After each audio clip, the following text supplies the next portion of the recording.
पाकिस्तान की जानिब से मुबैना तौर पर सरहद पार दहशत गर्दों के ठिकाने को निशाना बनाए जाने पर अफगान तालिबान ने बतौर एहतजाज पाकिस्तानी फ़ौज के वफद का दौरा मनसूख कर दिया है। तफसीलात के मुताबिक पाकिस्तान की जानिब से मुबैना तौर पर अफगानिस्तान के इलाके पख्तिका में दहशत गर्दों के ठिकाने को निशाना बनाया गया, जिस पर अफगान तालिबान ने पाक फ़ौज के वफद का दौरा कंधार मनसूख कर दिया है। दूसरी जानिब अफगानिस्तान की हदूद में दहशत गर्दों के ठिकाने पर हमला करने या किसी पाकिस्तानी वफद के दौरा कंधार मनसूख किए जाने के हवाले से पाकिस्तान को कोई तबसरा नहीं किया।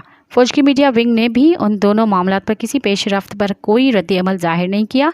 तालिबान ने भी अभी तक पख्तिका में मुबैना पाकिस्तानी हमले या पाकिस्तानी वफद के दौरे पख्तिका की मनसूखी पर कोई तबसरा नहीं किया। ताहम सिफारती ज़रा ने कहा है कि दरमियानी दर्जे के अफसरों पर मुश्तमिल एक वफद ने कल अदम तहरीक तालिबान पाकिस्तान TTP के मामले को हल करने के हवाले से इतवार को कंधार जाना था। मज़ीद ख़बरन ऐं तफ़सीलात लाइ विज़िट कयो असांजी वेबसाइट www.awamiNewsHD.com ऐं ॾिसंदा रहो अवामी न्यूज़ HD।